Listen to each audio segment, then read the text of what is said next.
আসি একবার একটু পাশাপাশি ঝন্টু বড়াইকের কাছেও যাই।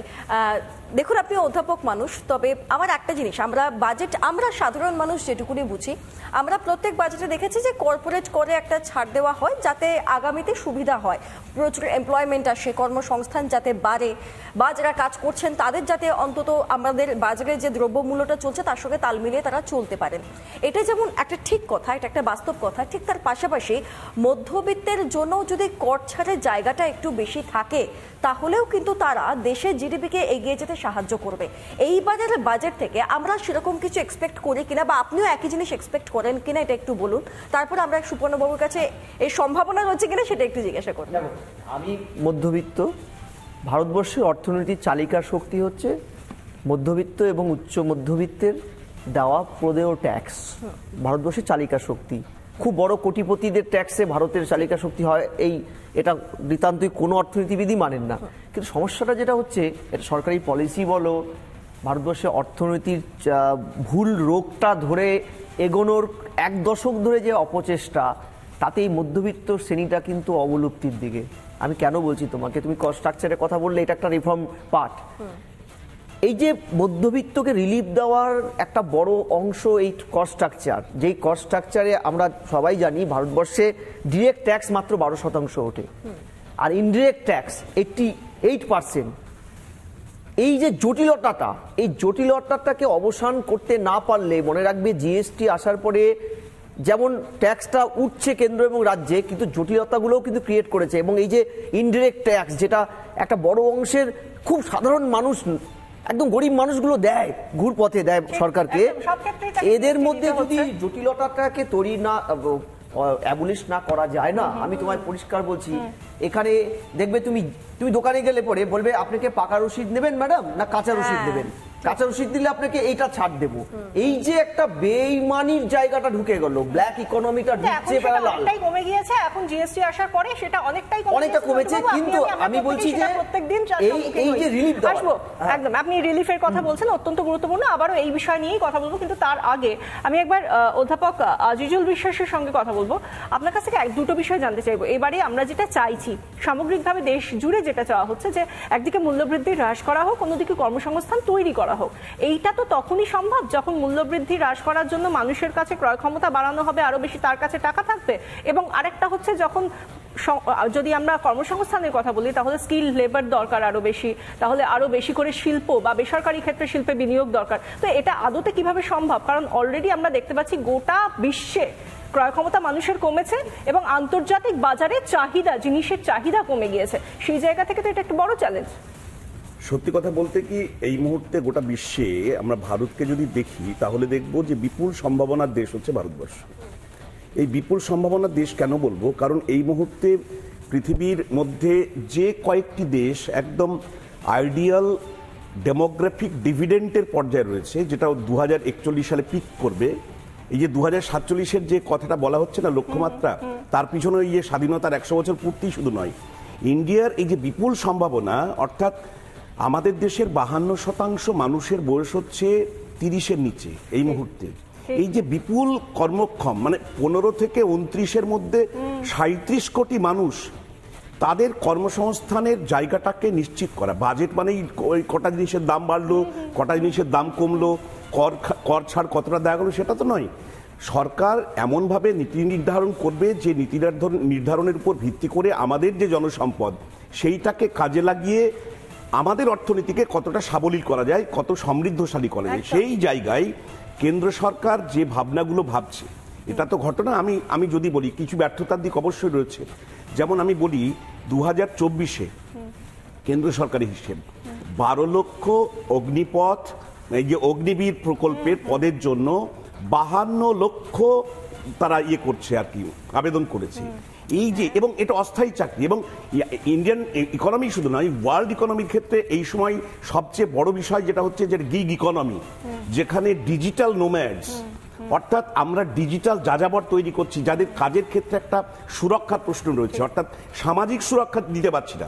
অনেক ক্ষেত্রে আমরা বলতেই পারছি, বাহবা নিচ্ছি যে কাজ কিন্তু দিচ্ছি, অনেকটাই দিতে পারছি। আপনি কাজের কথা বলছেন অধ্যাপক বিশ্বাস, সঙ্গে সঙ্গে আপনি যদি দেখেন বিগত কয়েকটা বাজেটে আমরা দেখেছিলাম স্টার্টআপের উপর অনেক বেশি জোর দেওয়া হয়েছে। একদিকে বলা হচ্ছে আমি যদি বেসরকারি ক্ষেত্রেই বলি, বেসরকারি ক্ষেত্রে স্কিল লেবার তৈরি করা এবং সেক্ষেত্রে কোথাও গিয়ে কর্মসংস্থান তৈরি করা, আর অন্যদিকে স্টার্টআপ যারা নিজেদের উদ্যোগে কিছু করতে চাইছেন তাদেরকে যাতে কর্মসংস্থান তারা নিজের হাতে নিজেরা ইন্ডিপেন্ডেন্টলি করতে পারেন, সেটাও তো একটা বিষয়। হ্যাঁ, অবশ্যই, কারণ সরকারি চাকরি মানেই যে কর্মসংস্থান তা কিন্তু নয়, সুযোগটা প্রদান করে। এই যে স্কিল এনহ্যান্সমেন্ট যে প্রোগ্রামগুলো, এই কথাগুলো আমি একটু আপনার কাছে চিনিয়ে নিয়ে বলছি স্মৃতিতে, আমরা বারবার শুনি এই কথাগুলো। আমাদের রাজ্যে যদি বলা হয় তাহলে মুখ্যমন্ত্রী বারবার বলেন যে কি দরকার সরকারি চাকরির উপর ভরসা করে, আপনি নিজের মতো চপ ভাজুন, আপনি চপ ভেজে অনেক টাকা রোজগার করতে পারবেন, আপনার 5 তলা বাড়ি হতে পারবে। কিন্তু যখন স্টার্টআপের কথা বলা হয় তখন সেটাকে একেবারে সমালোচনার মুখর হয়ে ওঠেন তার সরকার এবং তিনি নিজে। সামগ্রিকভাবে আমরা দেখে এসেছি। আজকে অবশ্যই আমাদের নজর থাকবে বাজেটে এবং তারপর কি প্রতিক্রিয়া দেন তারা প্রত্যেকে, সেদিকেও নজর থাকবে। আর এই মুহূর্তে আমাদের একটু নজর রাখতে হচ্ছে আম জনতা, সৃজিতা, তারা কি বলছেন সেদিকে একটু নজর রাখতে হচ্ছে, তাই তো? একেবারেই তাই, কারণ সাধারণ মানুষের দাবি একটাই থাকে, বাবা আমি বাজারে ব্যাগটা নিয়ে যাব, একটু থলে ভর্তি করে বাজার করে আনবো। এটা হচ্ছে সাধারণ মানুষের চাহিদা। রুমকির কাছে যাই। রুমকি, সাধারণ মানুষ আজকে বাজেট নিয়ে কতটা আশাবাদী? ধর্মতলা থেকে রয়েছে রুমকি। দেখো, শিয়ালদা স্টেশনে ছিলাম, এই মুহূর্তে ধর্মতলা চত্বরে রয়েছি। আর চায়ের ঠেক এমন একটা জায়গা যেখানে সব ধরনের আলোচনা হয়। এই মুহূর্তে বহু মানুষ চায়ের ঠেকে রয়েছেন, তাদের সঙ্গে একটু কথা বলে নেওয়ার চেষ্টা করব। দাদা, বলছি বাজেট রয়েছে আজ, কি বলবেন, কি আশা করছেন? কোন কোন জিনিসপত্রের আপনার মনে হচ্ছে দাম বেড়েছে, তা নিয়ন্ত্রণে আনা উচিত? এখন এখানে তো যেটা আলু, পেঁয়াজ, এগুলো তো অনেক দাম বেড়েছে। হয়তো সাধারণ মানুষগুলোকে খাওয়া দাওয়া করার জন্য অনেক কষ্ট হচ্ছে, তে হয়তো এগুলোর দাম কমে দিলে হয়তো একটু ভালো হয়। আপনি কি বলবেন? বাজেটের দিকে তাকিয়ে রয়েছেন, কি কোন জিনিসটা চাইছেন যে আপনারা দাম কমুক, যাতে একটু সুরাহা হয় মধ্যবিত্তের? চাল ডালের দাম বেড়েছে, কমে দিলে খুব ভালো হয়। আপনি কি প্রত্যাশা রাখছেন দাদা? আমি তো একই বলছি, একই। দেখো, নিত্য প্রয়োজনীয় জিনিসপত্রের যেভাবে দাম বাড়ছে, এরই পাশাপাশি আরো একটা বিষয়, আপনারা কি চাইছেন রেলের যে পরিস্থিতি তা নিয়ে আপনারা কি চাইছেন? রেলে বাজেট বরাদ্দ হোক, পরিকাঠামো উন্নয়ন হয়তো ভালো, তাই? বেশ, এই মুহূর্তে বহুত সাধারণ মানুষ যারা চায়ের থেকে আড্ডা দিচ্ছিলেন, অবশ্যই আরো যারা রয়েছেন তাদের সঙ্গে একটু কথা বলে নেওয়ার চেষ্টা করব। দাদা, বাজেট রয়েছে আজ, কি চাইছেন, কি প্রত্যাশা করছেন? আমরা তো এটাই চাচ্ছি যে জনসাধারণের যেটা আপনার দামটা বেশি হচ্ছে খাওয়া দাওয়ারও, এটা অল্প যাতে কম হয়, এটা আমরা সরকারের থেকে আবেদন করছি। সবারই একটাই চাহিদা যে যাতে পেট চালাতে সাধারণ মানুষের অসুবিধা না হয়, যাতে আম জনতা তারা নিজেদের সংসারটা ঠিকমতো অন্তত খেয়ে পড়ে বাঁচাতে পারেন, চালাতে পারেন। এই জায়গা থেকে আরেকটা বিষয় আসতে হবে আমাদেরকে, কারণ আমরা একদিকে যেরকম মধ্যবিত্তের কথা বলছি, সুপর্ণবাবুর কাছে আসবো। সুপর্ণবাবু, মধ্যবিত্ত আর তার থেকে একটু যারা বেশি আয় করেন, যেমন ধরুন 10 থেকে 15 লক্ষ টাকা পর্যন্ত যাদের আয়, এখনো পর্যন্ত কর কাঠামোয় তাদেরকে 20% ছাড় দিতে হয়, ট্যাক্স দিতে হয়। তো সেই ট্যাক্সটা যদি একটু কমানো যায়, তাহলে কি আপনার মনে হয় যে জিডিপির কথা আমরা বলছি যে একটু গোটা মানুষ, মানে গোটা দেশের মানুষের মধ্যে ক্রয় ক্ষমতা বৃদ্ধি, তো তাদের হাতে যদি একটু বেশি টাকা আসে, যদি কর ছাড় দেওয়া যায় কিছুটা, তাহলে কি একটু হলেও জিডিপি বাড়ার সম্ভাবনা থাকতে পারে? এবং সেই সঙ্গে যে সমস্ত শিল্প মহল রয়েছে বা শিল্প গোষ্ঠী রয়েছে, তাদেরকে যদি একটু আরো ছাড় দেওয়া হয়, তাহলে কি শিল্পে আর একটু নিয়োগ করা সম্ভব হবে? বিশাখা, আমি প্রথমেই আপনাকে এবং সৃজিতাকে ধন্যবাদ জানাবো, তার কারণ আপনারা যেরকমভাবে প্রশ্নগুলো সাজিয়েছেন বা প্রশ্নগুলো করছেন, খুব ভালো লাগছে। তার কারণ আপনারা মৌলিক কথাগুলো আজকে তুলে ধরছেন এবং আপনার এই প্রশ্নের উত্তর দিতে গিয়ে অনুজ, অধ্যাপক ঝন্টু কতগুলো কথা বলেছিলেন। কেন আপনি কর্পোরেটের কথা সৃজিতা যখন তুলেছিলেন আগে, সেই নিয়ে উনি কথা বলছিলেন। আমি আপনার প্রশ্নের উত্তর দেওয়ার চেষ্টা করছি। প্রথম কথা হচ্ছে যে ঝন্টুর কথার সূত্রটা ধরেই বলছি যে একটু যদি ভারতবর্ষে যদি আমি দেখি যে কর কাঠামো যেটা আছে, সেটা ঝন্টু বলার চেষ্টা করেছিল।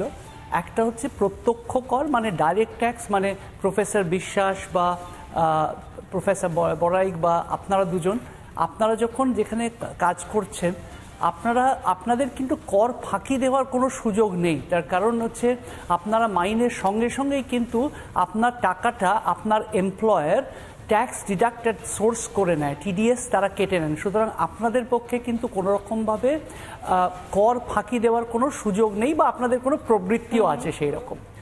কিন্তু ভারতবর্ষে এরকম দেখা যায় যে ভারতবর্ষের মাত্র 5% মানুষ ট্যাক্স দিচ্ছেন, তার মধ্যে আবার মানে 2 মানে ট্যাক্স ফাইল করছেন, তার মধ্যে আবার 2.5 মানে 50% তারা ট্যাক্স দিচ্ছেন। সুতরাং এই সরকার যতই বলুন যে ট্যাক্স রিটার্ন দেওয়া হয়েছে, এত বেশি লোককে ট্যাক্স রিটার্ন দেওয়ানোর দরকারটা কি যদি নীল রিটার্ন ফাইল করা হয় এবং প্রশাসনিক খরচা এত বেড়ে যায়? অত্যন্ত গুরুত্বপূর্ণ একটা জায়গায় এসেছে।